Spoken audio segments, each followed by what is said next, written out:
Good morning, y'all. Lisa here with Jen. We're at part 2 coffee talk here this morning on the Q&A. So if you missed part 1, you can look back for that video. Anyways, we got some more questions to answer.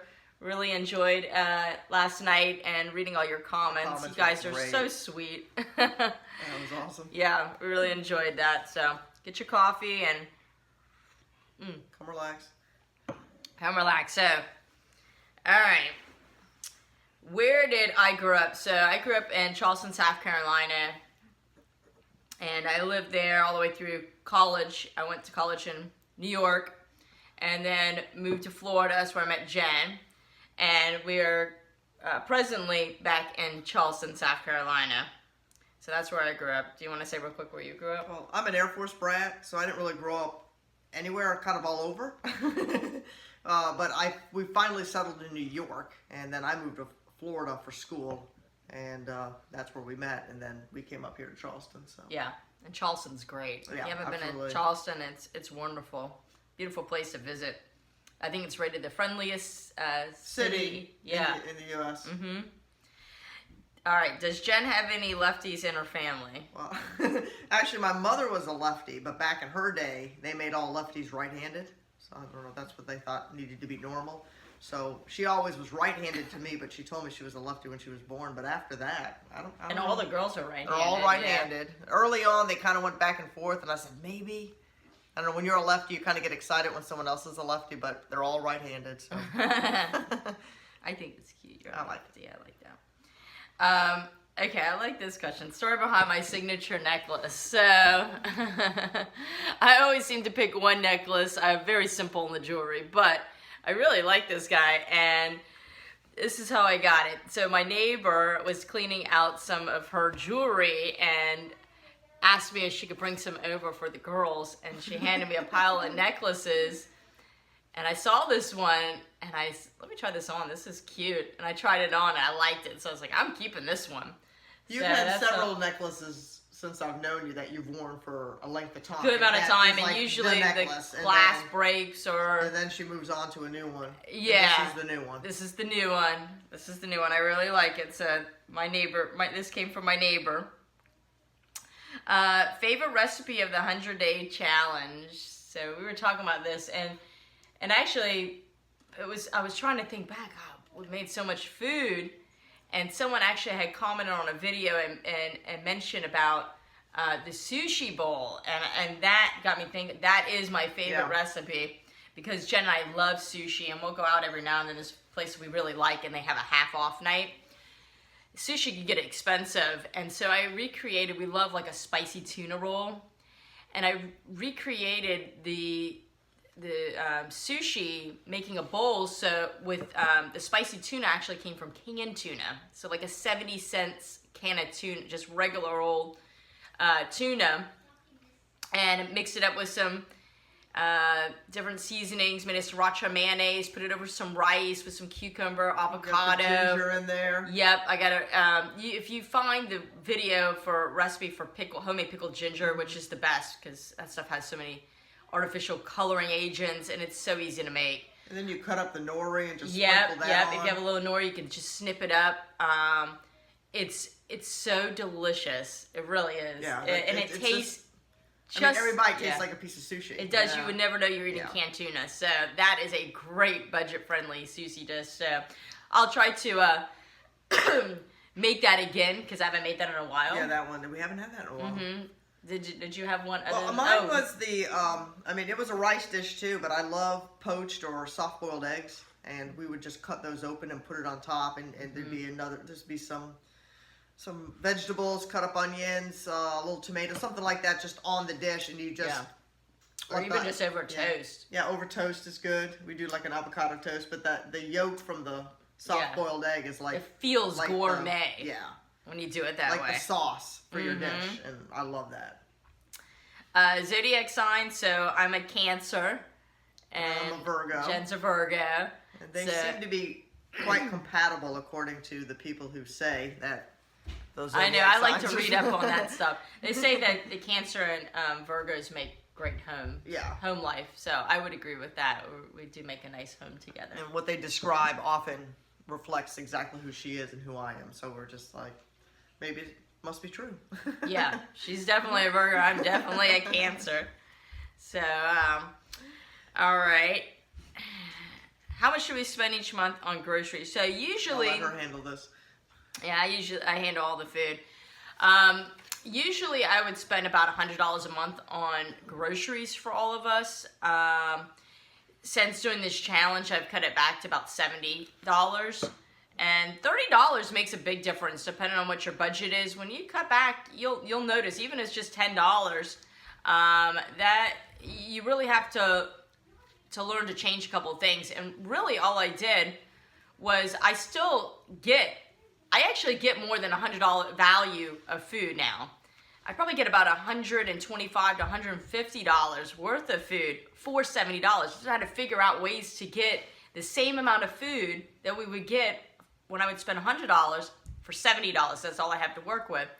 And that's really taught me I've always bought things on sale. I've always been very resourceful and using up stuff. But when you try to cut your budget down, you get creative.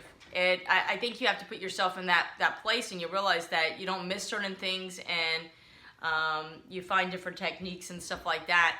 So it's worked out well. So we went from $100 to $70. Our food budget used to be much more than that, and we had knocked it down to like the 100, and then we work on ways to make it, because there's not a lot of places to cut costs at the end of the day. No, and you still want to eat healthy. Yeah. What led us to the frugal, no waste lifestyle? Well, so you were saying, because we were talking, I was reading a couple of these questions before we pushed the play, and you were saying, well, it all kind of started when Jen got pregnant with Mackenzie, and we were in Florida, and that's when we moved to South Carolina. And we decided that we were going to live off of one income. Yeah, we did not. We lived in Florida, and we both worked, and we had a big house. We had all that stuff that everybody wants. And then we realized when we wanted to have a family, that's going to be hard. Both of us working full time. I mean, like, what kind of a family is that? You're never home for your kids. You're paying someone else to watch them all the time. And we decided when we moved to Charleston, one paycheck. We'll have to figure out how to get a house on one paycheck, how to pay the bills on one paycheck. So we got to start knocking everything down. Yep. And that didn't mean for Lisa not to work. She does work on occasion, but that was always extra.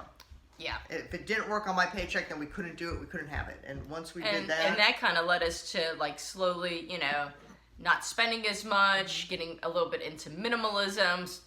And as we got more and more into minimalism, we realized that we didn't need as much, and we were happier on less. Mm-hmm.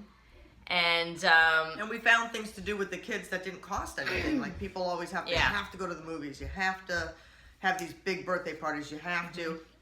We found ways to do all that stuff. It didn't cost much of anything, and many people are like, "Oh, that's the best party we ever went to. Oh, this was so creative. I love," and the more frugal we get, and the more creative you get too. Yeah, and really, we don't miss any of it. I feel like we're just getting, like, the simpler we live, the happier I feel like we get. Many people we know will say they want to know how you do it, and you can tell deep down inside they want to do it too, because they have bigger bills, they have more stuff, they have all these things they have to take care of that they don't necessarily have to take care of, but they don't know how to unload and get rid of it. And it took a while to get here, but it's great. Yeah. It really is. Yeah. That'll be another Q&A. Huh? Yeah. All right. Top 3 dishes that I've made for Jen, and then dishes that she's made for me that I like.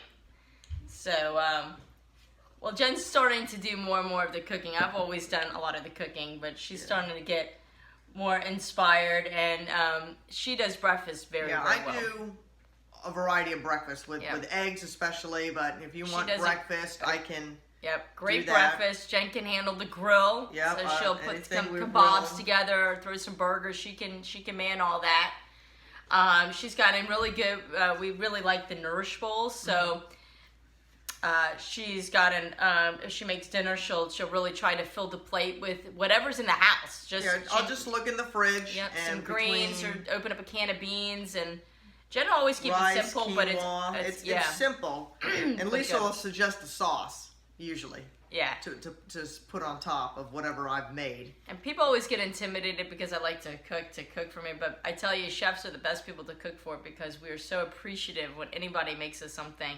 It always tastes good. I love anything she makes. It sounds crazy. The simpler, the better. I used to think, what can I make? And everyone's like, it must be so hard. And I honestly felt that way for a long time. Yeah, she didn't want to make anything.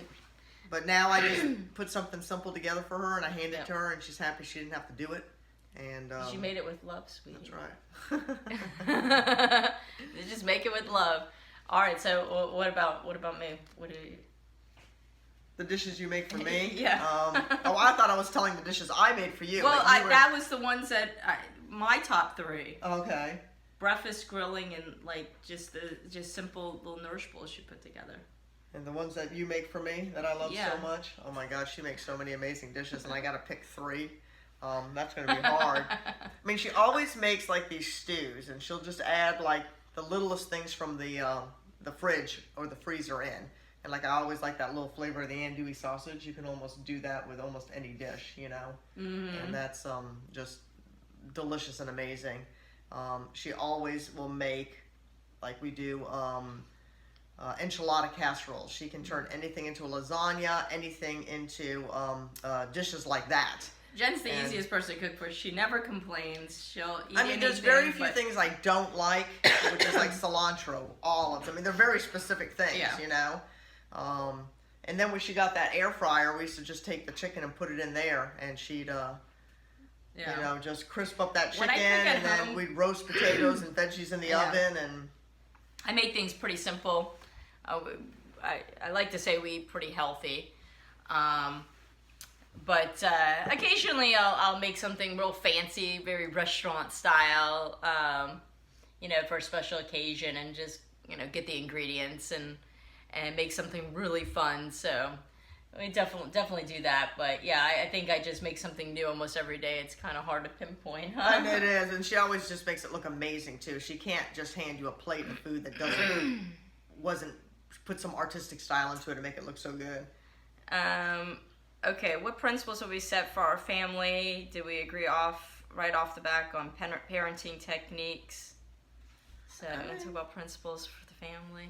I mean, when it came to food, she kind of we agree on everything pretty much, and we're very simple parents. Like we never read many books when we had the kids. We just everybody gave us all this advice, but at the end of the day, I feel like everybody raises their kids their own way. But like when it came to the food, we both agreed that we were going to start as healthy as possible because we have the most control of your children from day one, and then they start learning their own things, liking their own things. And we did very well there. Mm-hmm. And I just, with everything else, we didn't complicate. We do have a lot of toys, but at the end of the day, we didn't buy a lot of toys. We don't let them expect that they get toys all the time, anytime. We tried to do a lot of their birthday stuff as and different holidays, experiences. That's what we kind of grown to. You know, that, so like when they had their friends over, we asked the friends very little gifts, not too many gifts, and what do you want to do? And then that will be where we take them to dinner or a movie, something of those bigger events that we don't do a lot of. Pool parties, beaches, things along those lines. And then they had a lot of fun with their friends as opposed to handing them a toy and walking off and saying, go play with it, you know? Let's see. Let's see questions. Girls' favorite sports. Mackenzie said her favorite sport is baseball, and Avery and Rollins said their favorite sport is soccer. And Jen was a professional soccer player. You know, almost, not quite, but yeah. Very good. She would teach. I'd love soccer. Yeah, I like for one of the girls to be a good soccer player. Any spiritual path we practice? We really just. I just believe the universe always provides. Ask, believe, and don't overthink things. Yeah, we're not religious people by any means. We just if it's complicated, there's something wrong with it, and it's probably man touched it and made it worse than it should be. We just go back to just believe very and simple. Just think positive thoughts and God provided us with everything we need, Yeah. and we know it's there. Let's see. Oh, I think the one with the 5 foods. 5 foods we eat for the rest of our life. Yeah. Okay, let's hurry up with that, and then we'll end it.